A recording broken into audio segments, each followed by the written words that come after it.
وانشق البحار. Bismillahirrahmanirrahim.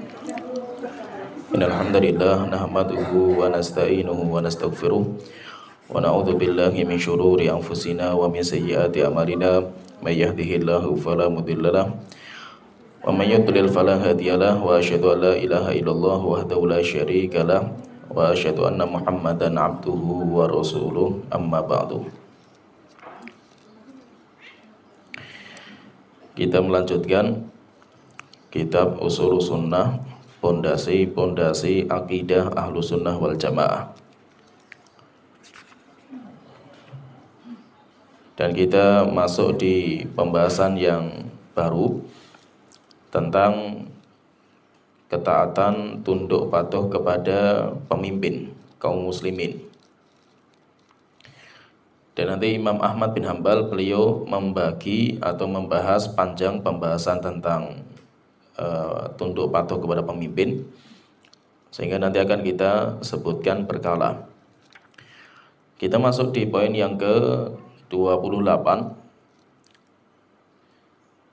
Al-Imam Ahmad bin Hanbal rahimahullah ta'ala beliau berkata, wasam'u wa ta'atu lil a'immati. Dan di antara pondasi penting dalam akidah Ahlussunnah wal Jamaah adalah as-sam'u wa ta'ah, mendengar dan taat lil a'immati kepada para pemimpin, wa amirul mukminin, dan kepada penguasa kaum mukminin, al barru wal fajiru, baik pemimpin itu adalah orang yang baik, wal fajir, atau pemimpin itu adalah orang yang fajir, pelaku dosa dan maksiat. Wa man waliyal khilafata, siapa yang memangku jabatan kepemimpinan, fajtama'an nasu alaihi, dan manusia berkumpul kepadanya, waradu bihi, dan semuanya ridho kepada kepemimpinan itu, waman ghalabahum bisayfi, atau siapa yang mengkudeta kekuasaan dengan pedangnya, dengan senjatanya, hatta sara khalifatan, sampai dia itu dinamakan sebagai pemimpin, wasummiya amirul mukminin, dan dia dijuluki sebagai amirul mukminin, pemimpin kaum mukminin. Intinya di sini kita fahami di sini dari ucapan beliau Imam Ahmad di sini bahwa akidah Ahlussunnah wal Jamaah itu mereka tunduk patuh kepada pemimpin, baik pemimpin itu adalah pemimpin yang soleh atau pemimpinnya itu orang-orang yang pelaku dosa dan maksiat. Maka Ahlussunnah wal Jamaah itu mereka tunduk patuh kepada pemimpin. Dan tunduk patuhnya kita kepada pemimpin itu bukan karena kita itu takut atau kita itu pengecut atau kita sebagai penjilat, bukan. Tetapi itu sebagai agama kita, sebagai akidah kita. Kenapa? Karena Rasulullah SAW sudah menyebutkan di dalam banyak hadis tentang akhir zaman itu akan muncul pemimpin-pemimpin yang zalim. Dan Rasulullah SAW telah menyebutkan solusinya. Solusinya apa kalau kita dipimpin dengan pemimpin seperti itu? Maka solusinya cuma taat dan patuh. Maka itu kita taat dan patuh kepada pemimpin itu, kita itu niatkan untuk ibadah kepada Allah Ta'ala. Kenapa? Karena kita sedang beribadah kepada Allah Ta'ala dengan ketaatan kita dan kepatuhan kita kepada para pemimpin. Dan perjalanan Islam, kalau kita lihat perjalanan Islam itu, nanti Islam itu akan melalui 5 kepemimpinan. Islam itu atau kaum muslimin itu nanti akan melalui fase 5 kepemimpinan. Dan itu kita nanti akan mendapatkan. Jadi yang memimpin Islam itu dalam perjalanan Islam, perjalanan kaum muslimin, maka nanti kaum muslimin itu akan melewati 5 kepemimpinan. 5 kepemimpinan. Jadi yang akan memimpin kaum muslimin itu ada 5 dalam sejarah Islam itu. Yang pertama, Islam itu dipimpin sama an-nubuwah, sama kenabian, sama seorang nabi, Yaitu siapa? Langsung Nabi kita Muhammad SAW sebagai puncak kepemimpinan waktu itu. Sehingga langsung kaum muslimin itu dipimpin sama Rasulullah SAW. Itu masa sampai akhirnya Rasulullah meninggal dunia.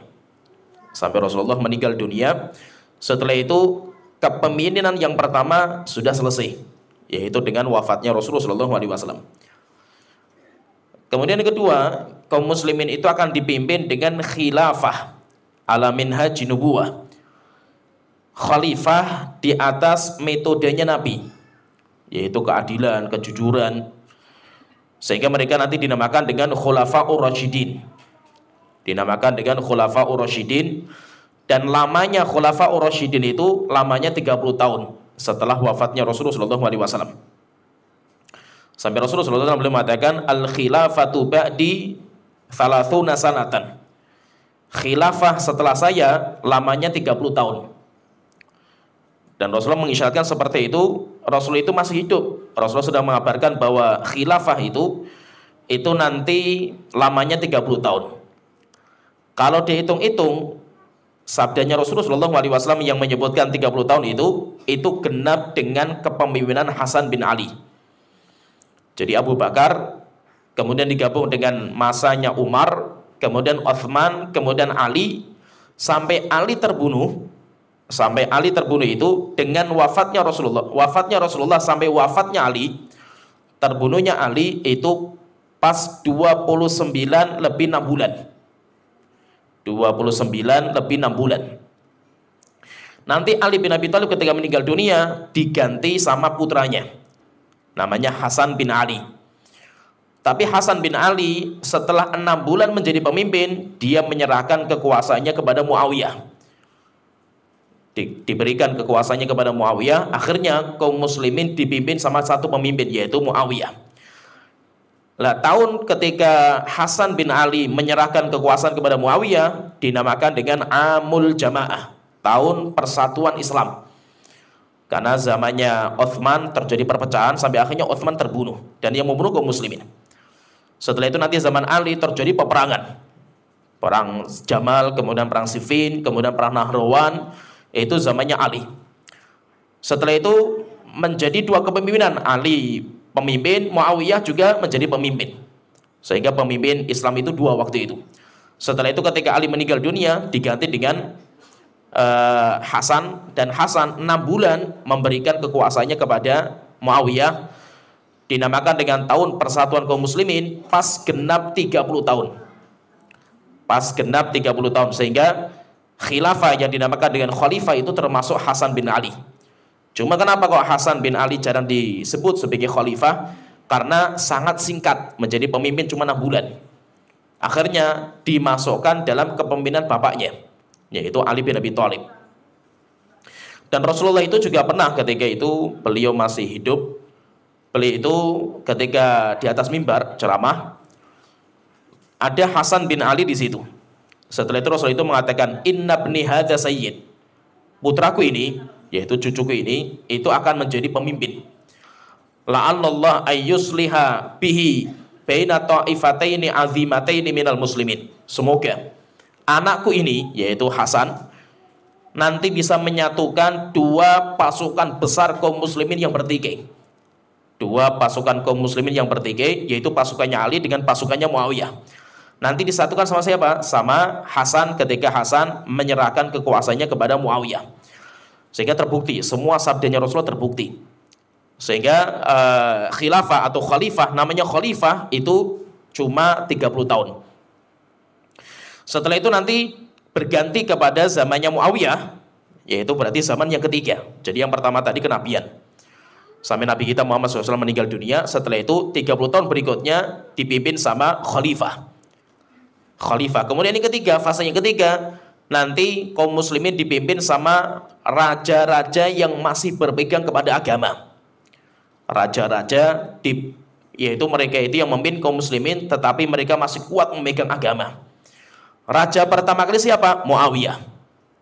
Sehingga Muawiyah itu gelarnya bukan khalifah. Muawiyah itu gelarnya adalah raja, Al-Malik. Jadi nanti sistem kerajaan, antara kerajaan, sistem bangun yaitu kerajaan dengan khalifah itu beda. Kalau khalifah itu nggak bisa diwariskan. Kalau khalifah itu nggak bisa diwariskan. Murni itu adalah pilihan. Pilihan masyarakat kaum muslimin. Sedangkan kerajaan, raja itu warisan. Bisa diwariskan sehingga bisa diturunkan ke anaknya, anaknya ke cucunya nanti terus seperti itu. Sehingga raja pertama kali dalam Islam itu siapa? Muawiyah. Raja pertama kali itu Muawiyah. Ini fase yang ketiga, yaitu fase di mana kaum muslimin dipimpin sama raja dan raja-raja yang masih berpegang kepada agama Allah Ta'ala. Yaitu masih ada rahmatnya, yaitu masih ada kasih sayang kepada masyarakat, walaupun ada kezaliman. Apalagi zaman setelah Muawiyah meninggal. Itu mengerikan. Ketika Muawiyah meninggal itu diganti dengan putranya, namanya Yazid bin Muawiyah, dan Yazid itu masih terlalu kecil. Akhirnya nanti dia punya tangan kanannya itu Hajjaj bin Yusuf. Hajjaj bin Yusuf zalimnya luar biasa. Banyak para ulama yang disembelih sama beliau, sampai akhirnya beliau itu perang sama cucunya Abu Bakar, namanya Abdullah bin Zubair. Abdullah bin Zubair itu putranya Asma binti Abi Bakar. Akhirnya apa terjadi peperangan sama Abdullah bin Zubair sampai kalah Abdullah bin Zubair. Kemudian Hajjaj bin Yusuf mengatakan, jika saya bisa menangkap Abdullah bin Zubair, saya cincang dia. Akhirnya Abdullah bin Zubair itu ketika kalah, dia lari ke ibunya, Asma binti Abi Bakar. Kemudian bertanya, ibuku, saya dalam peperangan ini kalah. Dan Hajjaj bin Yusuf sudah bernazar kalau menangkap saya kan saya akan dijincang. Bagaimana pendapat engkau ibuku? Maka ibunya mengatakan, wahai putraku, namanya kambing ketika dicincang itu sudah nggak ada sakitnya. Sakitnya itu cuma satu, kematian saja itu. Kalau sudah mati nggak ada rasanya itu. Itu maksudnya apa? Sabar kamu wahai putraku, nggak ada masalah. Akhirnya setelah itu Abdullah bin Zubair lari ke dalam Ka'bah. Setelah itu Ka'bah itu diminjanik, dimeriam sama Hajjaj bin Yusuf sampai jebol. Setelah itu ditangkap Abdullah bin Zubair, kemudian dicincang benar sama Hajjaj bin Yusuf. Zalimnya luar biasa ini. Dan ini apa? Sahabat masih banyak yang hidup zaman itu. Zaman Hajjaj bin Yusuf itu para sahabat masih banyak yang hidup dan sudah mendapatkan zaman-zaman kezaliman. Tetapi apa? Masih mendingnya itu apa? Masih punya rasa sayang kepada masyarakatnya. Kemudian setelah itu nanti akan datang fase yang keempat. Fase yang keempat yang nanti kaum muslimin itu akan melewati, dan itu kalau kita perhatikan itu kita itu di puncak-puncak yang keempat ini. Yaitu apa? Nanti akan dipimpin dengan mulukun jabariyah. Pemimpin-pemimpin yang super zalim dan gak ada sayang sedikit pun kepada masyarakat. Sehingga pemimpin-pemimpin di fase yang keempat ini qulubuhum qulubu syayatin. Rasulullah menyebutkan hati mereka hati syaitan fi jusmanil insi, dalam jasad manusia. Sehingga apa? Kezaliman yang luar biasa. Gak ada sayang sedikitnya kepada masyarakat sama sekali. Sehingga masyarakat yang lemah diinjak-injak sama mereka. Dan gak ada sayang sama sekali sedikit pun gak ada. Pemimpin yang egois, cuma mikir diri mereka sendiri dan keluarganya, tidak akan mikir masyarakatnya. Dan itu semakin hari nanti semakin mengerikan. Semakin hari semakin mengerikan pemimpin-pemimpin yang zalim seperti ini. Dan kita ini sekarang di puncaknya. Kita itu sekarang di puncaknya. Maka itu zaman kita ini, saya katakan, di zaman kita ini, kita itu cuma ada satu dari dua pilihan. Kita itu cuma ada satu dari dua pilihan. Yang pertama, kita sabar dipimpin sama pemimpin yang zalim, pemimpin yang egois, pemimpin yang hatinya di syaitan. Kita sabar. Atau yang kedua, pilihan yang kedua, kalau kita nggak sabar, diganti dengan pemimpin yang lebih zalim lagi. Jadi pilihannya itu kalau di zaman kita ini, zaman sekarang ini, di akhir zaman seperti ini, pilihan cuma dua, zalim atau lebih zalim. Kalau kita berharap pemimpin kayak Umar bin Khattab, nggak mungkin, mustahil, nggak mungkin ada gitu. Maka zaman kita itu pemimpin cuma satu dari dua, zalim, kita sabar, atau kalau kita nggak sabar diganti dengan yang lebih zalim lagi. Sehingga Anda tinggal milih yang mana. Seperti kita lihat misalkan di Timur Tengah, termasuk di Indonesia juga kan itu. Di Timur Tengah itu ada namanya Arab Spring, atau kalau bahasa Arabnya namanya Ar-Rabi Al-Arabi, yaitu pemimpin diktator dilengsarkan dengan cara demo besar-besaran. Indonesia juga ada, Pak Soeharto dulu dilengsarkan dengan cara demo besar-besaran. Di Timur Tengah juga, di Timur Tengah, di Yaman, di tempat saya dulu belajar, Ali Abdullah Soleh itu berkuasa lebih dari 30 tahun, lengser sampai akhirnya ditembak mati juga sama masyarakat. Kemudian setelah itu Saddam Hussein, pemimpin Irak, itu juga tangan besi juga, akhirnya digantung, matinya dengan cara digantung. Kemudian Muammar Gaddafi, pemimpin Libya, mati dengan cara diarak sama masyarakat, kemudian ditembaki di jalan-jalan. Kemudian juga Hosni Mubarak, pemimpin Mesir. Kemudian yang masih kuat juga sampai sekarang masih ada itu di Suriah, Bashar Assad, sampai sekarang masih ada dia. Tapi peperangan sama masyarakat terus. Pertanyaan di sini, setelah pemimpin-pemimpin yang zalim, yang tangan besi ini diganti dengan cara dikudeta, pertanyaan, apakah yang mengganti itu lebih baik? Tambah rusak. Termasuk di negeri kita Indonesia ini, tambah rusak gitu. Yaitu dengan bukan berarti lengsernya Pak Soeharto itu negaranya malah menjadi baik, korupsi malah merajalela. Bahkan bukan hanya itu, kristenisasi dahsyat, nggak main-main, komunisme luar biasa berkembang pesat gitu. Dan itu semuanya terbuka semua gitu. Sehingga apa? Sehingga pilihan kita itu cuma satu dari dua. Kita sabar dipimpin sama pemimpin yang zalim, kalau tidak sabar diganti dengan pemimpin yang lebih zalim lagi. Tinggal Anda mau pilih yang mana. Dan itu sampai nanti datang fase yang kelima. Jadi kita itu nunggu fase yang kelima ini, yang terakhir. Fase yang kelima yang terakhir yaitu akan kembali lagi fase al-khilafah ala minhaji nubuwah. Yaitu akan muncul pemimpin sekelas Abu Bakar, Umar, Uthman, dan Ali. Yaitu khilafah ala minhaji nubuwah yang kedua tadi. Yang kedua, dan itu dimulai dengan munculnya Imam Mahdi. Dimulai dengan munculnya Imam Mahdi. Tapi kalau kita membaca riwayat, Imam Mahdi itu akan muncul di baiat ketika sudah puncak kezaliman yang mengerikan. Sampai orang itu sudah pikirannya apa? Kapan saya mati itu. Sehingga ketika dipimpin sama pemimpin yang zalim itu sampai dia mengatakan mungkin hari inilah saya akan mati itu. Rupanya apa? Rupanya nggak jadi. Setelah itu hidup besoknya lagi. Kemudian dia mengatakan mungkin saya hari ini akan mati saya itu. Yang mereka pikirkan ketika Imam Mahdi di baiat itu, yang dipikirkan sama masyarakat itu apa? Mati atau hidup saya ini. Sudah dia nggak mikir lagi masalah rizki dan yang lain nggak mikir itu. Kenapa? Kezaliman penguasa yang mengerikan. Sehingga nanti Imam Mahdi itu nanti akan muncul di puncak-puncak kezaliman. Di puncak-puncak kezaliman dia akan dibaiat. Di baiat pun Imam Mahdi pun sempat nggak dipercayai. Di baiat di bawah Ka'bah. Setelah itu datang pasukan besar untuk menyerang Imam Mahdi. Setelah itu pasukan itu dibenamkan di muka bumi. Sebelum masuk di Mekah itu dibenamkan. Sampai akhirnya semua orang percaya kalau itu Imam Mahdi. Akhirnya orang-orang membaiat Imam Mahdi. Dialah nanti akan membawa kemakmuran negeri Islam seperti zamannya Khulafaur Rasyidin. Sampai zamannya Imam Mahdi itu saking makmurnya itu sampai orang zakat itu nggak ada yang menerima zakatnya. Sampai ada orang itu bingung cari siapa yang menerima zakat saya. Sampai dia itu datang ke sebuah rumah. Didatangi, diketuk pintunya. Kamu mau menerima zakat saya nggak itu? Sedekah saya nggak itu? Akhirnya yang punya rumah mengatakan, kalau kamu datang kemarin saya terima, sekarang saya nggak butuh juga.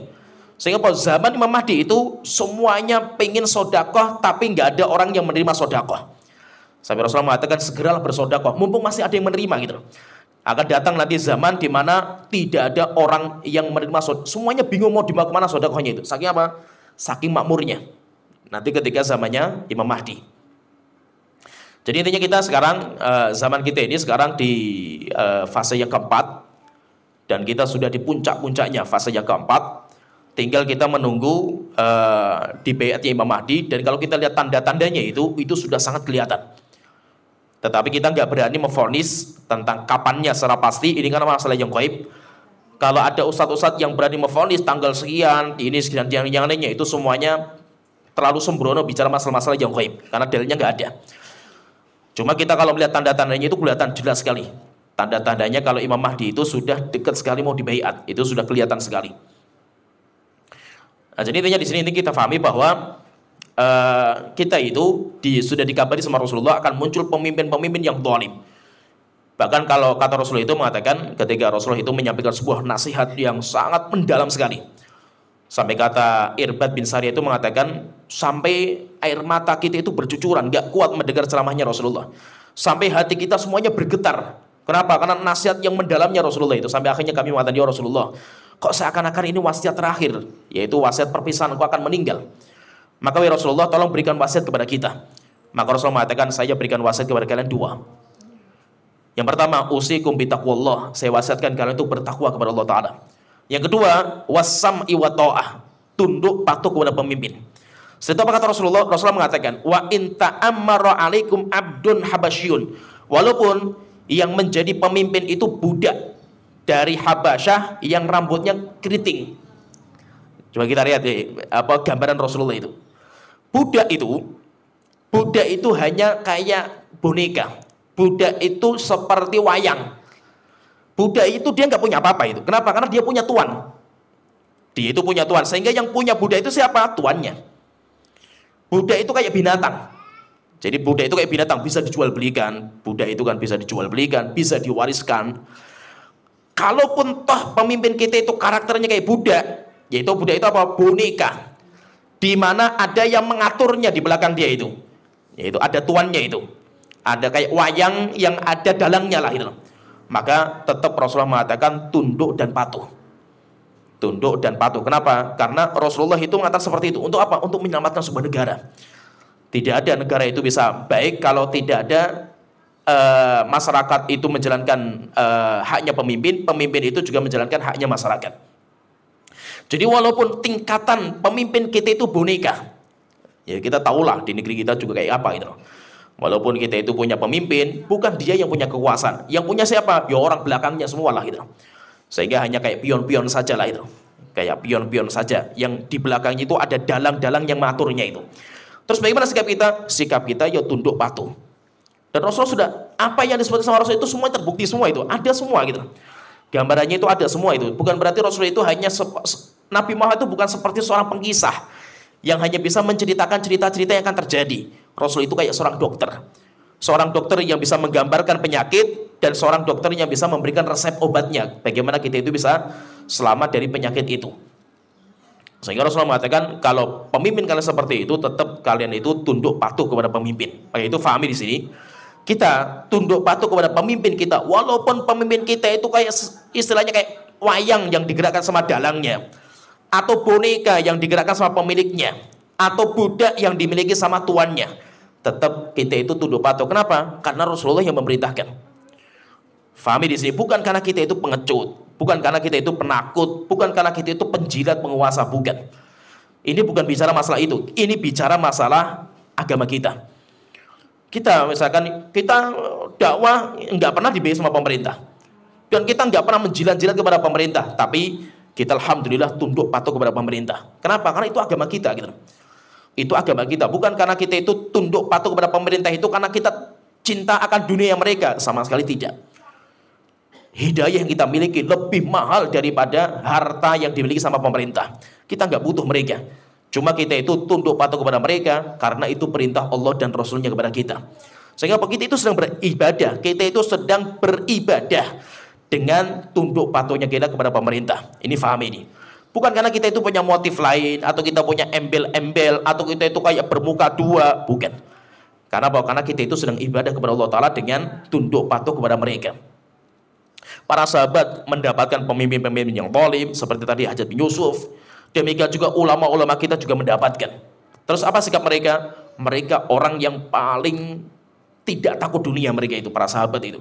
Tetapi karena itu perintah Allah dan Rasulnya, maka mereka itu menjalankan. Kalau kita itu bicaranya karena semangat semata, karena kita itu emosi semata, yuk kita pun akan menggodita negara gitu. Karena melihat kezaliman seperti ini. Tapi karena kita itu datang perintah dari Allah dan Rasulnya seperti itu, kita itu tunduk patuh kepada mereka. Sehingga alhamdulillah banyak atau pemimpin kita itu sudah tahu. Yaitu walaupun memang ini peperangan media memang itu. Jadi yang menjadi sumber masalah itu media.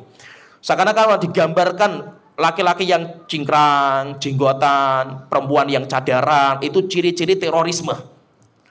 Siapa yang memainkan ini? Ini semuanya media. Tetapi kalau di pemerintah, pemerintah itu sudah tahu mereka itu. Mereka itu sudah tahu, apalagi di kepolisian itu, faham mereka itu. Siapa kita gitu? Siapa kita itu? Kenapa? Karena kita demo saja nggak dibolehkan bagi kita itu. Kita menyebutkan aibnya penguasa saja nggak boleh itu. Apalagi sampai kita itu mengkudeta negara gitu, sama sekali nggak mungkin bagi kita itu. Nah itu saya sering ngisi di instansi kepolisian itu. Di mana-mana saya sering ngisi di beberapa tempat itu, di instansi kepolisian itu. Saya sering sebutkan kepada Pak Polisi itu. Jangan mengira karena jenggot yang sama, cingkrang yang sama, atau pakaian yang sama, casing yang sama, kemudian orang itu menuduh kita itu sebagai teroris gitu. Sekarang saya sebutkan itu, yang paling keras melawan terorisme itu siapa gitu. Kita sendiri yang paling keras melawan teroris, bahkan kita diancam dibunuh itu berkali-kali gitu. Tapi apa, kita nggak pernah gentar. Kenapa? Karena itu agama kita gitu. Kita melawan terorisme itu bukan karena kita itu penjilat penguasa. Kita nggak butuh hartanya penguasa sama sekali itu. Tapi itu agama kita. Kenapa? Rasulullah mengabarkan ada sebuah kelompok namanya Khawarij. Kelompok Khawarij, ahli ibadah. Tapi mereka mengkafirkan penguasa dan mengkafirkan kaum muslimin. Rasulullah mengatakan siapa yang mendapatkan mereka, perangilah mereka. Yaitu perangi orang-orang Khawarij. Sama Ali bin Abi Thalib nanti diperangi. Dan itu pun kita seperti itu. Kita pun seperti itu. Sampai saya sendiri pun berkali-kali diancam mau dibunuh sama mereka. Saya diskusi sama mereka, kemudian yang sampai saya ngisi di Semarang waktu itu, membongkar kedoknya Khawarij, tokoh-tokoh mereka datang di kajian saya itu. Sampai akhirnya ada beberapa SMS ancaman dan ya kita nggak pernah takut sama sekali itu. Sampai waktu itu saya sempat ini cerita saja ya. Saya ketemu dengan Pak Menteri waktu itu, Menteri Patrias Akbar, ketika beliau masih menjabat sebagai Menteri masalah hak asasi manusia itu. Akhirnya kita memberikan masukan karena penanganan terorisme di Indonesia itu termasuk gagal. Di Indonesia itu gagal. Guru saya itu termasuk yang paling bagus penanganan terorisme itu, paling bagus itu guru saya. Lah di Indonesia itu sebenarnya gagal di Indonesia itu. Akhirnya kita berikan beberapa masukan kepada ya Pak Menteri waktu itu. Yaitu apa? Cara menangani terorisme itu tidak bisa dengan kekerasan. Dengan cara dipenjara, kemudian ditembak, semakin mereka disiksa, mereka itu semakin menjadi monster yang menakutkan. Terus bagaimana cara menyelesaikan mereka itu? Dengan cara diedukasi. Jadi doktrin lawan dengan doktrin. Akhirnya waktu itu saya berikan masukan kepada Pak Menteri waktu itu. Untuk apa? Untuk memberikan masukan itu apa? Kumpulkan orang-orang narapidana yang terorisme itu, datangkan ulama diskusi dengan mereka. Alhamdulillah waktu itu nasihat kita itu didengar sampai akhirnya banyak syekh-syekh itu ketika datang ke Indonesia dibawa ke Nusa Kambangan, diskusi sama mereka. Alhamdulillah banyak tobat. Banyak yang tobat sampai akhirnya waktu itu pernah kita punya misi tapi akhirnya nggak selesai untuk menerjemahkan buku guru kita itu namanya Syabul Hasan Al-Ma'ribi, itu punya kitab terbaik tentang fitnah terorisme di dunia ini. Sampai di beberapa negara Teluk itu dicetak gratis, dibagi gratis. Karena kitab yang paling bagus. Karena Syabul Hasan itu modelnya beliau datangi tokoh-tokoh orang-orang Khawarij, kemudian diskusi, diambil semua syubhat-syubhatnya mereka itu apa sih itu. Amanya dikumpulkan sampai 50 syubhat, kemudian beliau bantah di kitabnya. Sehingga akhirnya membaca kitab beliau itu banyak bertobat. Sampai saya ini cerita juga ya, saya cerita ya. Saya itu ketemu dengan beberapa mereka, orang-orang yang terorisme itu. Saya sering bertemu dengan mereka, diskusi dengan mereka, sampai alhamdulillah banyak tobat. Di antaranya saya ketemu dengan orang, ini tokoh ya murid seniornya dari tokoh yang sekarang di Nusa Kambangan. Ada seseorang yang ngeri, pemikirannya paling keras itu, sampai sempat mau ngebom Indonesia ketika pemilu waktu itu. Dia mengumpulkan senjata bom di rumahnya itu, akhirnya ketangkep. Sekarang masih di Nusa Kambangan. Orangnya masih di Nusa Kambangan dan itu kurni sekali, dan itu perwakilan ISIS di Indonesia, di Asia itu beliau. Orangnya itu. Lah teman saya itu murid seniornya, tangan kanannya lah itu. Itu ketemu di Yaman. Qadarullah ini orangnya mondok di kita, mondok di Marib waktu itu. Dia mondok di Marib, tapi Marib dikafirkan. Jadi dia mondok di kita, tapi kita semuanya dikafirkan semua sama dia itu. Tapi karena di Yaman gak ada tempat belajar yang paling kondusif kecuali di kita, akhirnya dia datang ke kita. Akhirnya setelah itu diskusi sama saya sampai 7 hari berturut-turut itu. Saya di perpustakaan sama dia diskusi terus masalah manhajiyah itu. Akhirnya setelah itu alhamdulillah dia kalah diskusi, setelah itu dia tobat. Setelah itu dia bertobat sampai dia cerita ke saya itu. Saya dulu itu sempat ngarang tulisan, tapi alhamdulillah belum saya cetak itu, tentang kafirnya negara Indonesia, dan semua orang Indonesia kafir semua. Coba yang negara Indonesia itu kafir, dan kata dia semua orang Indonesia kafir kecuali cuma mereka saja. Maka mereka itu tinggal di Indonesia seperti tinggal di negara perang, kata mereka itu. Sehingga apa? Sehingga hartanya kaum muslim itu semuanya ghanimah. Sehingga mereka biasa curi ATM, datang ke rumah orang dicuri, hartanya kenapa? Ghanimah bagi mereka. Bahkan mereka terkadang ngebom sampai ke masjid. Seperti di Kuningan itu kan masjid sholat Jumat dibom sama mereka itu. Jadi sudah pemikirannya itu ngeri. Sampai dia itu ngomong itu, saya itu kalau dulu pulang, dia di Jakarta, pulang ke kampung halaman itu, bapak saya kalau nyembelih ayam saja nggak saya makan itu. Kenapa? Bapak saya, ibu saya semuanya kafir semua itu. Sampai dia itu katakan, presiden kafir, menteri kafir, MPR kafir, DPR kafir.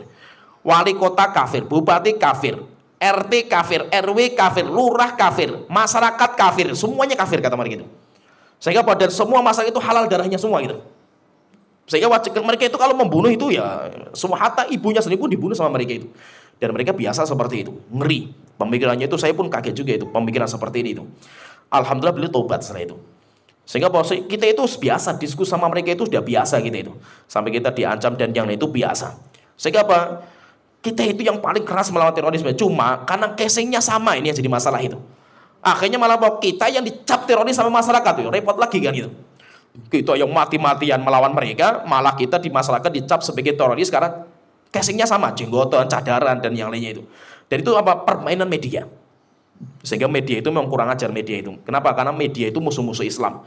Yang punya media itu kan mereka itu musuh-musuh Islam. Jadi mereka itu akan yaitu menggambarkan image bahwasanya orang yang Islamnya itu kuat itu teroris. Sampai akhirnya keluar buku juga yang sempat viral dan ramai waktu itu kan, masalah cadar kan. Tulisannya, aku bangga menjadi istri teroris. Tapi apa? Casingnya itu cadaran. Sehingga apa? Seakan-akan cadar itu ya cirinya teroris gitu. Dan sekarang lebih ngeri lagi itu. Akan dibangun sebuah image itu lebih ngeri lagi itu. Sekarang ciri-ciri terorisme itu apa? Kalau kita itu baca Quran. Sekarang di antara ciri terorisme itu apa? Kalau rumahnya ada mushaf Al-Quran. Itu kan sudah ngeri sekali. Orang liberal nggak main-main itu. Sehingga apa? Memang dibuat orang itu, dia itu takut dengan Islam gitu. Takut dengan Islam. Sehingga orang-orang tua zaman sekarang ini, anehnya itu, dulu ketika anaknya kuliah dan anaknya itu kayak masyarakat biasa, yang nggak sholat dan yang lainnya pacaran, itu orang tua itu nyaman-nyaman aja, itu nggak ada masalah itu. Tapi suatu ketika anaknya berubah, tobat, pulang-pulang jenggoten gitu, orang tua khawatir malah itu. Nah, kamu ikut aliran apa ini? Jangan-jangan kamu ngebom nanti kan itu. Jadi orang tua sekarang itu dari media itu dibuat lebih takut dengan anak yang agamis daripada anak yang rusak. Dan itu sudah mulai gitu. Dan itu nanti semuanya akan seperti itu pemikiran masyarakat itu. Sehingga bahwa Islam itu menakutkan, dibangun seperti itu di media. Jadi yang kita pahami di sini maksudnya itu kita sebagai ahlu sunnah wal jamaah, kita yang mengamalkan sunnah Rasulullah SAW itu kita orang yang tunduk patuh kepada penguasa. Sehingga banyak juga ini, saya pun dapatkan juga orang-orang intelijen yang dia itu memata-matai kita karena dianggap kita itu teroris. Malah alhamdulillah ngaji, ya ngajinya itu karena pengen memata-matai kita itu. Tapi kan kita terus terang kan, akidah kita seperti ini, gak ada yang kita sembunyi-sembunyikan kan itu. Akhirnya banyak di antara mereka yang setelah itu malah bertobat, malah ngaji, dan itu banyak. Saya dapat seperti itu banyak sekali itu.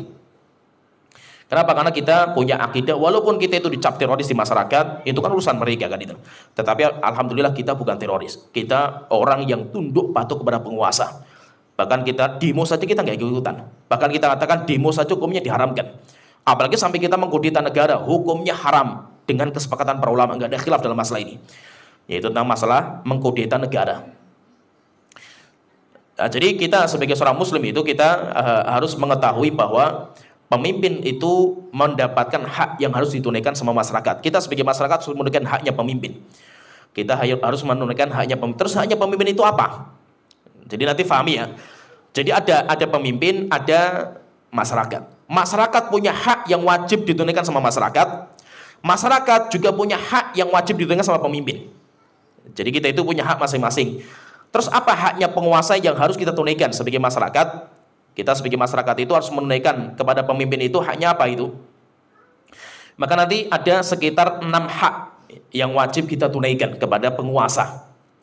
Jadi haknya penguasa, ada 6 haknya penguasa yang wajib kita tunaikan. Yang pertama, yang tadi dibahas oleh Imam Ahmad, yang nanti akan disebutkan juga beberapa sama beliau. Yang pertama, as-sam'u wa ta'atu fil ma'ruf. Tunduk patuh kepada pemimpin dalam perkara-perkara yang ma'ruf. Ma'ruf itu bukan perkara yang mungkar.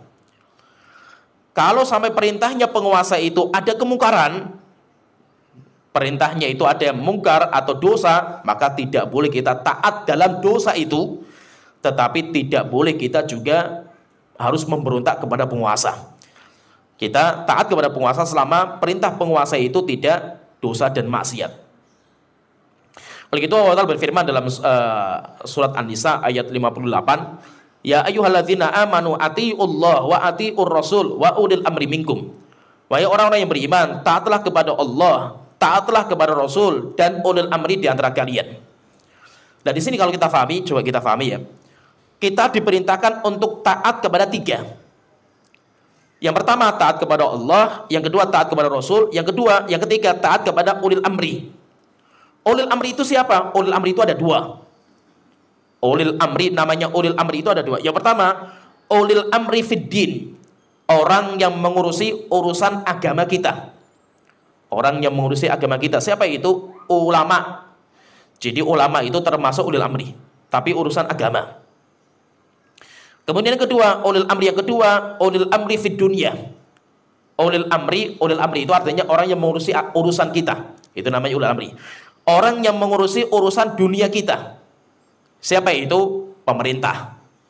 Berarti ulil amri itu ada dua, ada ulama, ada penguasa. Ulama dan penguasa. Kalau ulama dan penguasa ini kayak dua sayap ini. Ulama penguasa itu kayak dua sayap burung. Kalau ini baik semua, maka jalannya burung itu akan baik. Ya. Maka terbaiknya itu apa? Bagi ulama dan penguasa itu apa? Mereka itu kerjasama untuk mengurusi masyarakatnya. Kalau mereka kerjasama luar biasa. Dan itu di Saudi seperti itu. Ulama itu sangat dihormati sama penguasa. Penguasa juga didoakan kebaikan sama ulama. Jadi saling melengkapi oleh Saudi Arabia sehingga makmur negerinya itu. Nah di sini kalau kita perhatikan nih, tiga ini perintah untuk taat kepada tiga ini, Allah menyebutkan taat itu dalam dua. Atiullah, taat kepada Allah. Yang kedua, taat kepada Rasul. Sedangkan ulil amri tidak diulangi kalimat taatnya. Sehingga Allah mengatakan atiullah wa atiur Rasul wa ulil amri. Kenapa kok ulil amri itu nggak disebutkan kalimat atiu lagi gitu loh? Bukan atiullah wa atiur Rasul wa atiul amri, bukan. Atiullah wa atiur Rasul wa ulil amri. Kenapa kok ulil amri itu nggak ada kalimat atiunya itu? Kata para ulama, karena taat kepada Allah dan Rasul itu mutlak. Mutlak itu apa? Nggak ada pilihan. Sedangkan taat kepada ulil amri itu muqayyad. Yaitu muqayyad itu apa? Terbatas. Terbatas apa? Jika perintahnya tidak mengandung dosa dan maksiat. Tapi kalau perintahnya penguasa itu atau ulama itu mengandung dosa dan maksiat, la ta'ata li makhluqin fi maksiatil khaliq. Tidak ada ketaatan bagi makhluk dalam bermaksiat kepada Allah Ta'ala. Nah, jadi intinya kita pahami di sini intinya bahwa yang pertama haknya penguasa itu adalah taat, kita tunduk patuh kepada penguasa, tapi yang kita katakan di sini dalam perkara yang ma'ruf. Tapi kalau perkaranya tidak ma'ruf nggak boleh. Contohnya misalkan ada sebuah riwayat di keluarga Imam Bukhari dari Ali bin Abi Thalib radhiyallahu anhu, beliau mengatakan, ba'atsa Nabi sallallahu alaihi wasallam sariyatan. Rasulullah pernah mengutus utusan perang. Namanya sariyah. Wa ammara alaihim rajulan minal ansar. Dan Rasulullah memilih pemimpin mereka itu salah satu dari orang Ansar menjadi pemimpin. Wa amarahum an yuti'u. Dan pemimpin komandannya itu memerintahkan semua prajurit untuk tunduk patuh kepada komandannya. Faghadiba alaihim. Pernah suatu ketika itu pemimpinnya marah dengan komandannya itu marah dengan prajuritnya itu. Waqala, kemudian mengatakan, alaysa qad amara Nabi sallallahu alaihi wasallam ayyuti'uni. Bukankah Rasulullah itu sudah memerintahkan kalian untuk kalian itu tunduk patuh kepada saya? Qalu bala, maka prajuritnya mengatakan iya.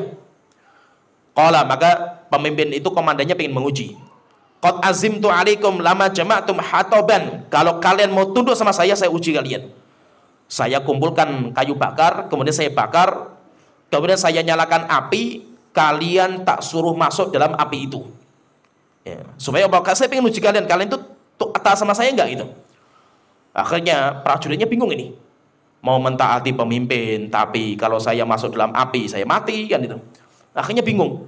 Setelah itu saking bingungnya, akhirnya salah satu di antara mereka pulang, ketemu dengan Rasulullah, tanya, ya Rasulullah, kita diperintahkan untuk taat kepada pemimpin, tapi pemimpin kita memerintahkan kita untuk masuk dalam api ya Rasulullah itu.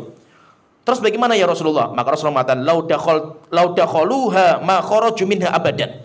Jika seandainya prajuritnya itu ngikuti keinginan pemimpin untuk masuk dalam api sampai mati, maka tidak akan keluar dari api itu selama-lamanya sampai hari kiamat. Yaitu akan diazab dengan api itu. Setelah Rasulullah mengatakan, innama ta'atu fil ma'ruf. Ketaatan kepada pemimpin itu hanya dalam perkara yang ma'ruf, perkara yang baik, perkara yang bukan mungkar. Kalau perkara yang mungkar nggak ada ketaatan sama pemimpin. Pemimpin misalkan memerintahkan untuk mengadakan acara dangdutan misalkan, nggak ada ketaatan sama mereka. atau misalkan untuk melestarikan budaya kesyirikan, nggak ada ketaatan sama mereka. Kenapa? Karena kita taat bukan dalam masalah ini. Kita taatnya dalam perkara-perkara yang ma'ruf. Kalau maksiat seperti ini kita nggak boleh taat kepada mereka. Hatta orang tua kita saja kita nggak boleh taat kepada orang tua yang memerintahkan kita kepada perkara yang mungkar. Kemudian hak yang kedua, haknya pemimpin yang kedua itu ad-doa lahu bis-sholah. Pemimpin itu harus kita doakan dengan kebaikan. Yaitu kita bantu pemimpin itu dengan cara apa? Kita doakan mereka. Yaitu hendaknya masyarakat itu apa? Menyusupkan doa-doa yang baik kepada pemimpin dalam doa-doa dia. Kalau dia berdoa misalkan di sepertiga malam yang akhir, waktu-waktu yang mustajab, tolong sisipkan juga doa kepada pemimpin. Mereka itu butuh kita doakan gitu. Nah itu sampai kata Fudail bin Iyad beliau mengatakan, "Lau kana li da'watun mustajabah." Jika saya memiliki satu doa yang mustajab, la ja'altu hali sultan, akan saya berikan doa itu untuk kebaikan pemimpin. Kenapa kok saya doakan kepada pemimpin? Karena kalau pemimpin itu baik, baiknya untuk dia dan masyarakatnya. Tapi kalau pemimpin rusak, rusaknya untuk dia dan masyarakatnya. Masyarakat juga menanggung risikonya ketika pemimpin kita itu rusak. Sehingga apa? Sehingga cirinya Ahlussunnah itu mereka terbiasa mendoakan pemimpin mereka. Maka kalau kita itu punya doa yang mustajab, doakan mereka. Bahkan kata Imam Al-Barbahari beliau mengatakan, dalam kitab Syarh Sunnah beliau mengatakan, idza ra'aita ar-rajula yad'u 'ala sultan.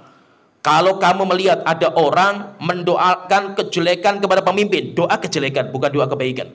Fa'lam annahu sahibu hawa. Ketahuilah bahwasanya dia itu ahlul bidah. Fa idza sami'ta ar-rajula yad'u li sultani bis-shalah. Tapi kalau kamu melihat ada orang yang mendoakan pemimpin dengan doa kebaikan, fa'lam annahu sahibu sunnah insyaallah. Ketahuilah bahwasanya dia itu orang ahlu sunnah insyaallah, orang seperti itu. Jadi di antara ciri ahlu sunnah wal jamaah itu apa? Mereka mendoakan pemimpin dengan doa kebaikan. Kemudian yang keempat, hak yang ketiga pemimpin itu tarku ghibatihi wa tarku isqati haibatihi. Tidak menghibai mereka dan tidak menjatuhkan wibawa mereka di hadapan manusia yang lainnya. Ini yang paling berat ini. Ini yang paling berat yang ketiga ini. Yaitu apa?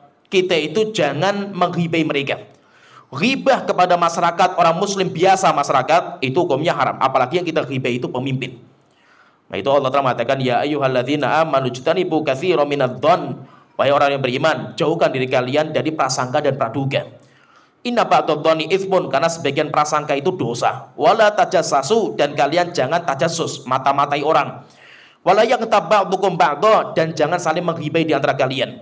Ayuhibbu ahadukum ayyakula lahma akhihi maitan fakaritumu. Apakah kalian itu mau makan daging saudara kalian bangkai, yaitu bangkainya dalam kondisi bangkai? Kalian pasti akan jijik. Jadi menghibai orang itu nggak boleh.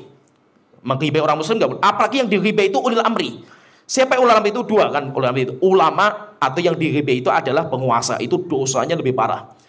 Sampai kata ulama mengatakan, inna luhumal ulama imasmumah. Ketahuilah, dagingnya ulama itu beracun. Bukan hanya dagingnya ulama itu bangkai, bukan bangkai saja, beracun. Sehingga kalau kita ghibai dagingnya ulama, dagingnya penguasa, itu tinggal tunggu kita nanti akan dihabisi sama Allah Ta'ala. Biasanya apa? Orang-orang yang sukanya ghibai ustadz, ghibai umara, pemimpin, itu nanti semua aibnya dia akan dibongkar semuanya sama Allah Ta'ala.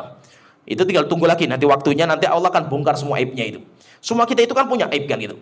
Sikap seorang muslim itu apa? Kalau kita melihat aibnya orang muslim itu kita tutupi, bukan malah kita umbar-umbar kemana-mana kan gitu. Ya, kenapa? Karena kita juga punya aib. Kalau kita itu membuka aibnya orang lain, Allah nanti akan membalas dengan dibukanya aib dia. Dia nanti akan dibuka juga aibnya sama Allah Ta'ala. Maka itu Rasulullah mengatakan, man satara musliman. Siapa yang berjuang untuk menutupi aibnya orang muslim, satarahullahu yaumal qiyamah. Allah akan menutupi aibnya sampai hari kiamat. Sehingga kita punya aib, Allah jaga aib kita. Sehingga apa? Tidak ada satu orang pun yang tahu. Sampai nanti di hari kiamat pun gak ada yang tahu. Kenapa? Karena kita itu biasa menutupi aib saudara kita. Sehingga fahami di sini, fahami apa? Tidak semua informasi yang berkaitan dengan seseorang itu harus kita ceritakan ke orang lain. Misalkan kita dapat informasi tentang penguasa, atau kita mendapat informasi tentang ustadz atau teman, nggak harus kita sebutkan ke orang lain. Nah, biarkanlah informasi itu berhenti ke saya gitu. Dan rupanya menjaga informasi itu luar biasa. Banyak yang nggak kuat, banyak muntah-muntah gitu. Jadi ibaratnya itu kayak muntah, ditahan di mulut gitu. kita nggak kuat, akhirnya merucut juga kan gitu. Demikian juga apa? Menjaga rahasia itu luar biasa beratnya itu. Orang datang ke kita itu, saya mau ceritakan ke antum tapi rahasia, tolong jangan ceritakan ke orang lain. Akhirnya apa? Dia nanti akan cerita ke orang A, saya akan cerita ke antum tapi ini rahasia, jangan ceritakan ke orang lain. Merucut juga dia. Maka itu apa? Sebuah rahasia kalau sudah terucapkan itu sudah bukan rahasia. Maka nggak ada namanya rahasia pribadi, nggak ada. Yang ada itu rahasia umum. Yaitu apa? Berita yang sudah tersebar tapi semuanya matanya ini semuanya rahasia, tapi sudah tersebar kemana-mana kan itu. Sehingga apa? Menjaga rahasia itu berat. Kita dapat informasi penting itu, tutup mulut saja itu, masya Allah beratnya luar biasa gitu. Maka itu apa? Kita harus berlatih. Berlatih itu apa? Setiap apa yang mau kita ucapkan itu, kita itu harus berpikir, si fulan itu perlu tahu nggak masalah ini kan itu. Oh ini nggak perlu tahu, nggak usah diceritakan gitu. Maka itu apa? Saya sering gitu. Kalau saya sendiri itu banyak masalah-masalah yang saya ketahui, istri saya itu nggak tahu. Kenapa? Karena nggak perlu tahu gitu loh. Dan tahu untuk apa kan gitu. Maksudnya itu untuk apa tahu kan itu. Sampai terkadang ini cerita ya. Istri saya itu dapat sebuah informasi lah tentang si A atau si B dan yang lainnya lah itu. Cerita ke saya, oh si A itu gini. Saya gambarkan seakan saya itu nggak tahu gitu loh. Padahal apa? Saya tahu lebih detailnya daripada itu gitu loh. Tapi saya nggak ngomong, oh saya itu juga tahu nggak. Terus kamu cerita apa lah gitu. Karena biasanya istri kita kalau ditahan nanti emosi juga kan itu. Kamu ayo cerita apa, mau cerita apa itu. Tapi bisa setelah itu saya ngomong, wis kamu diam. Kamu cukup cerita ke saya saja, jangan cerita kepada orang lain. Kenapa? Saya bisa menjaga rahasia, belum tentu orang lain bisa menjaga rahasia. Dan biasanya seperti itu. Biasanya kita itu setiap mendengar sebuah informasi, kita itu kayak sudah nggak sabar gitu. Maksudnya itu pengen cerita ke sana itu, sampai akhirnya kalau kita nggak cerita itu pusing gitu loh. Jadi ngempetnya rahasia itu luar biasa beratnya itu. Maka apa? Kita harus belajar untuk menyimpan rahasia-rahasia. Ya kan? Ya, jadi seperti itu. Maka itu tidak setiap masalah itu harus kita sebarkan ke orang gitu. Kita ceritakan ke orang itu, dia itu butuh tahu atau enggak gitu. Oh dia enggak butuh tahu, ngapain kita ceritakan kan gitu. Enggak semua harus kita cerita. Apalagi apa? Terkadang itu saya lihat, masya Allah kayak ember semua gitu, masih paham ya? Masalah keluarga jadi status. Allahu Akbar, apa enggak ada masalah status yang lain kan gitu. Lagi ribut sama suami, pasang status. Allahu Akbar, kerjanya kayak ember semua gitu. Masalah pribadi, masalah keluarga diceritakan ke orang-orang itu, apalagi bikin status kan dibaca sama banyak orang itu, masya Allah, naudzubillah kan gitu. Sampai masih itu ada masalah pribadi, biarkanlah itu masalah konsumsi kita sama keluarga kita lah, istri kita kan itu. Nggak harus istri kita itu cerita ke orang lain, suami saya itu kayak gini, ngapain cerita suaminya kan gitu. Kecuali kalau orang yang dicerita itu kemungkinan dia bisa menasihati suaminya, nggak masalah. Karena bermanfaat kan itu. Yang ceritai, oh, semua diceritain nih, masya Allah, apalagi status WA gitu, masya Allah itu. Status WA kan bisa dibaca semua gitu.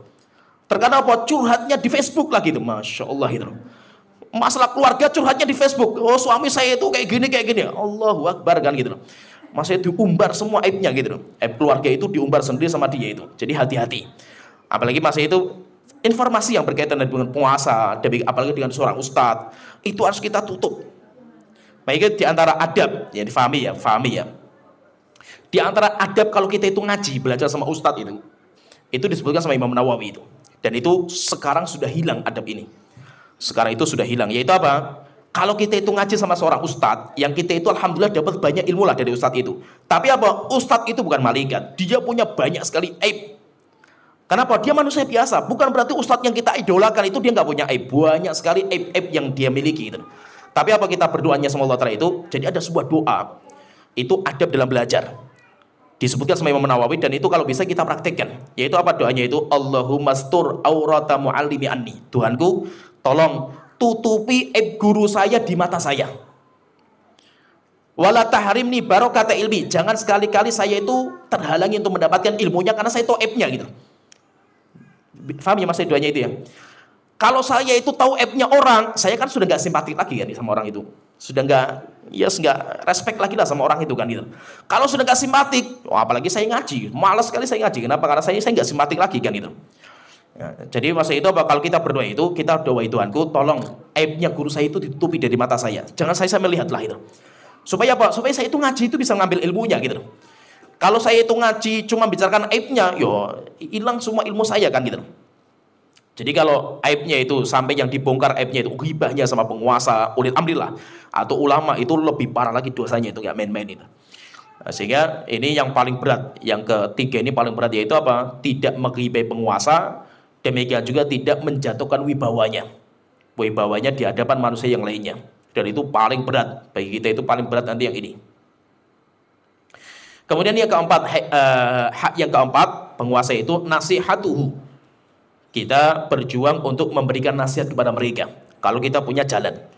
Dengan cara apa nasihatnya itu? Dengan cara sirron, empat mata. Kita menasihati penguasa itu dengan cara empat mata. Tapi kalau kita apa? Kalau kita itu memiliki jalan untuk ke sana. Kalau kita nggak punya jalan misalkan itu, saya nasihati penguasa, siapa saya? Sampaikan kepada orang yang bisa menasihati penguasa. Alhamdulillah kita punya MUI dan MUI kita itu alhamdulillah orang baik. Masih sebuah instansi yang luar biasa lah baik untuk menjaga Islam di Indonesia itu. MUI itu luar biasa. Maka inspirasi kita silakan sampaikan kepada MUI. MUI nanti akan menyampaikan kepada pemimpin dan mereka lebih didengar daripada kita itu. Bukan kita itu menyampaikan nasihat itu di jalan-jalan, kita menyampaikan nasihat di atas mimbar, kita nasihat itu di media sosial. Itu bukan nasihat, itu ngumbar aibnya mereka. Kata Imam Syafi'i belum mengatakan, siapa yang menasihati saya empat mata, datang ke saya ngomong baik-baik, Syafi'i, saya melihat engkau itu seperti ini, saya bersyukur kepada Allah Ta'ala mendapatkan teman seperti ini yang berani menasihati saya ketika saya itu salah gitu. Tapi kalau siapa yang menasihati saya di belakang saya atau di hadapan manusia yang lainnya itu, maka dia bukan menasihati saya, dia telah mencaci maki saya, dan saya tidak akan terima nasihat seperti itu. Sehingga maksudnya apa? Kalau kita itu pengen menasihati seseorang, kita itu harus gentleman, datangi dia itu, ngomong berani di depan dia, jangan ngomongnya di belakang gitu. Jangan sekali-kali kita itu ngomongnya di belakang. Kalau memang kita itu nasihat diterima, alhamdulillah, nasihat kita diterima. Kalau nggak diterima, urusan saya, tanggung jawab saya di hadapan Allah sudah selesai. Wahai Tuhanku, saya sudah nasihati kan itu. Tapi dia nggak menerima nasihat saya, itu bukan tanggung jawab saya kan gitu. Untuk dia menerima nasihat atau tidak kan bukan tanggung jawab saya. Yang penting saya sampaikan kan gitu. Tapi apa? Jangan sampai apa? Nasihatnya di depan media sosial, nasihatnya itu bukan nasihat, itu mencaci maki, mengumbar aib kalau seperti itu. Nah, sehingga berani kita itu harus berani menasihat. Kalau memang kita itu gak ada jalan, sampaikan kepada orang-orang yang bisa menyampaikan jalan itu kepada penguasa. Siapa? Ada ulama, demikian juga ada MPR, DPR yang itu bisa menampung aspirasi rakyat. Itulah kita sampaikan kepada mereka gitu, tentang keluhan kita kepada penguasa. Kemudian hak yang kelima, hanya penguasa yang lima, at-ta'awun ma'ahu 'alal birri wat taqwa. Kita harus tolong menolong kepada penguasa dengan penguasa dalam kebaikan. Yaitu kita itu harus bergabung dengan mereka, kita tolong menolong dengan mereka. Kita bantu penguasa untuk mewujudkan kebaikan. Kalau memang misalkan penguasa itu mengeluarkan sebuah undang-undang yang baik, undang-undang yang baiklah itu, maka kita harus membantu mereka. Kita bantu mereka, kita tolong mereka, kita gandengan tangan dengan mereka. Untuk mewujudkan apa? Untuk mewujudkan kebaikan. Contohnya misalkan penguasa kita, mereka lagi memerangi LGBT misalkan itu, kita harus gandengan tangan dengan mereka. Kenapa? Karena itu baik. Penguasa kita melawan misalkan komunisme, misalkan PKI zaman dulu misalkan itu, ya kita harus bergandengan tangan dengan mereka karena itu kebaikan kan itu. Jangan apa kita gerak sendiri-sendiri. Setiap orang jalan sendiri-sendiri, itu lebih mudah dikalahkan sama musuh-musuh kita. Maka untuk melawan negara, ya kita harus gabung dengan negara. Musuh-musuh negara, bagaimana caranya? Ya masyarakat harus bergandengan tangan dengan negara untuk melawan mereka. Kemudian hak yang ke-6 yang terakhir, yaitu kita as-sabru ala jurihi wa dhulmihi. Kita sabar kepada kezaliman mereka. Kita sabar terhadap kezaliman mereka. Yaitu mereka zalim, iya. Kita pun faham kalau mereka itu zalim. Terus bagaimana sikap kita kalau mereka zalim? Maka kita itu sabar. Pertanyaan, terus bagaimana kalau hak kita nggak ditunaikan? Ya kan kita punya hak. Hak kita apa? Kan kita sudah menunaikan haknya penguasa kan itu. Dari 6 hak yang kita sebut tadi. Terus kalau seandainya hak kita nggak ditunaikan, kita punya hak nggak ditunaikan, termasuk hak kita nggak ditunaikan apa? Seperti misalkan kita memiliki surat-surat untuk kepemilikan, seperti KTP, seperti semualah itu kan hak kita itu. Tidak ditunaikan kecuali kita harus nyogok sama mereka karena dibikin sistem seperti itu. Harus kita itu nyuap dengan mereka kan itu. Terus bagaimana dengan seperti itu? Maka kita itu minta hak kita itu kepada Allah Ta'ala.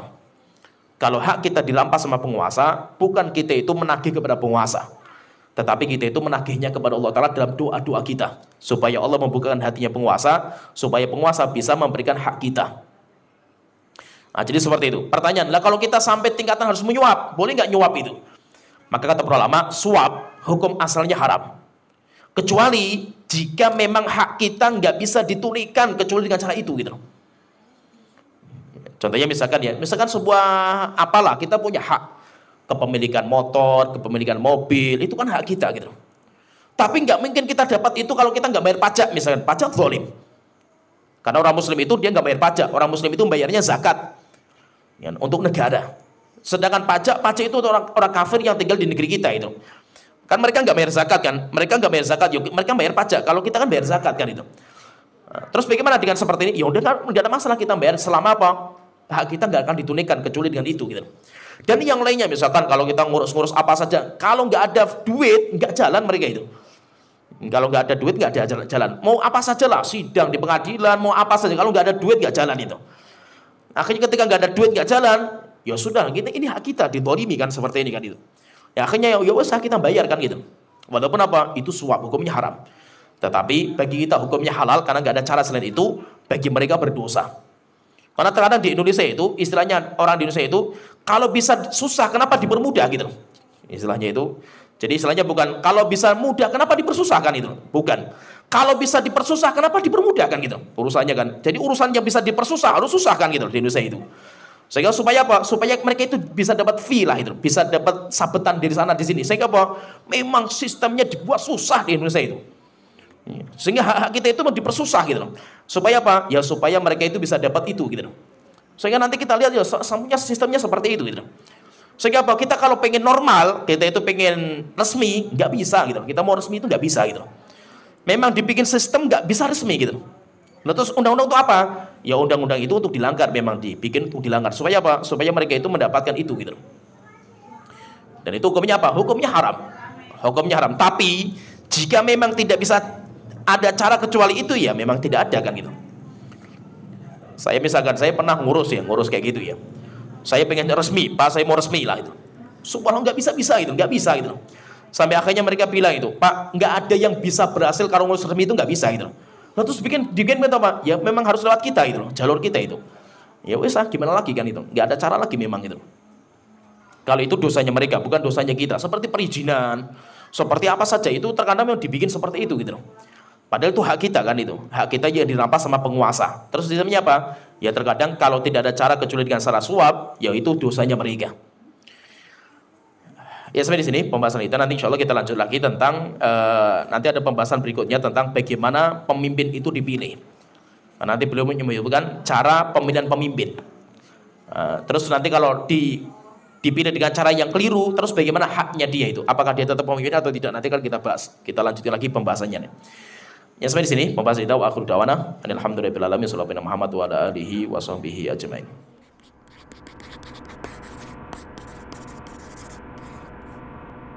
Donasi dakwah multimedia Nida Salam. Berikan donasi terbaik Anda untuk dakwah dan pendidikan Islam.